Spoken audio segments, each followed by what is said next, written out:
Salut, c'est Vincent, bienvenue dans cette nouvelle vidéo. J'avais fait une vidéo sur les bases où on apprend à mixer. Alors c'est bien beau de savoir mixer, mais si tu veux vivre de ta passion, eh bien tu vas devoir te créer une bibliothèque musicale qui cartonne.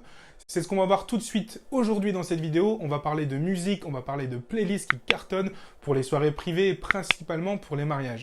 C'est des morceaux que tu dois absolument avoir dans ta bibliothèque musicale parce que c'est les morceaux qui vont revenir le plus souvent. Ça va être à toi après de la compléter au fur et à mesure. Dans les mariages, c'est très éclectique. Tu vas donc devoir plaire au plus grand nombre de personnes, plaire à différentes générations, et ça pendant toute la soirée. Et c'est là qu'est la difficulté, parce que tu vas devoir faire danser un maximum de monde qui ont tous des goûts musicaux différents et qui sont propres à chacun. Et ce qui fera la différence entre un bon et un mauvais DJ, c'est que le bon DJ va savoir s'adapter à la piste de danse et s'adapter aux danseurs.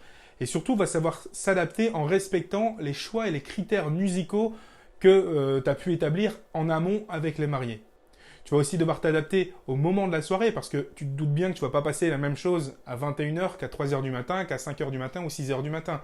Donc tu vas devoir jauger tout ça et ça c'est ton boulot de DJ de sentir la piste de danse, de sentir à quel moment tu vas devoir changer de style musical, à quel moment tu vas devoir accélérer la musique, à quel moment tu vas peut-être devoir ralentir un peu parce que là tu vas sentir que les danseurs sont fatigués. Donc tu vas continuellement t'adapter et surtout tu vas devoir t'adapter en temps réel. Et pour faire ça, tu vas puiser dans tes connaissances musicales pour réussir la soirée. Et pour ça, il n'y a pas de secret. C'est vraiment l'expérience qui fera que tu sauras quel morceau passer à quel moment. Mais pour t'aider, voici la liste des morceaux qu'il faut absolument avoir dans ta bibliothèque musicale pour cartonner en soirée. Si t'as pas le temps de tout noter les titres, c'est pas grave, ne t'embête pas parce que tu vas pouvoir télécharger le tableau directement, il y a un lien dans la description, tu vas pouvoir télécharger ce tableau pour la comparer déjà à ta bibliothèque musicale et éventuellement la compléter. Donc voilà le tableau que j'ai créé où j'ai listé vraiment, à mon sens, les top 150 des musiques que tu dois absolument avoir dans ta playlist parce que comme je te l'ai dit, c'est vraiment des musiques que tu vas retrouver le plus souvent et c'est vraiment des indispensables dans l'univers du mariage et dans les soirées privées.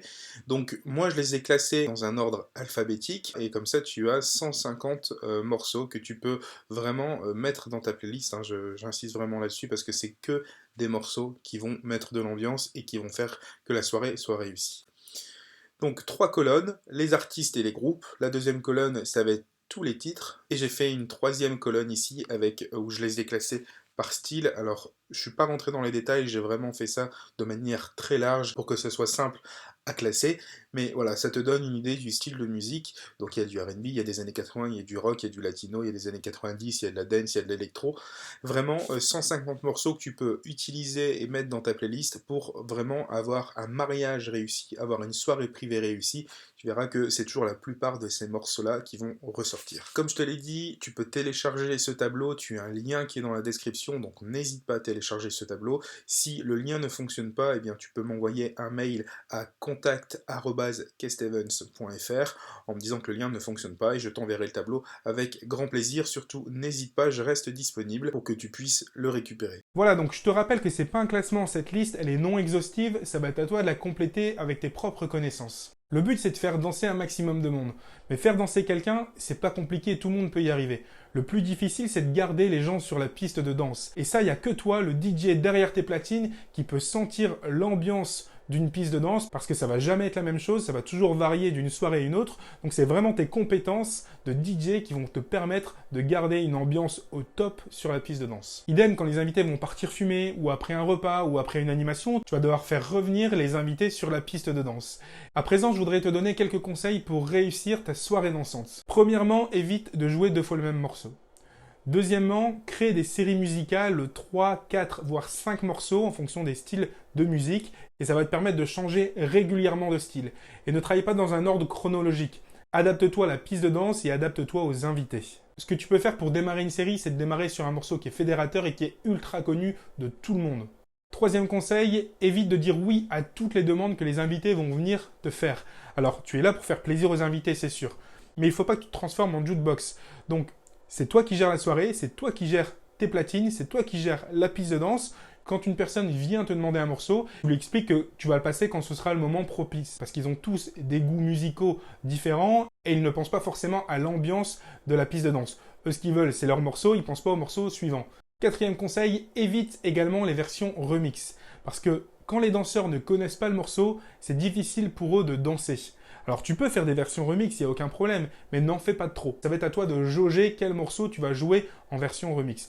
Les danseurs, pour la plupart du temps, aiment quand même bien les versions originales qui passent à la radio parce qu'ils ont l'habitude d'entendre le refrain qui arrive à tel moment, parce qu'ils ont l'habitude de danser sur ça. Donc les remixes, vraiment à utiliser avec parcimonie.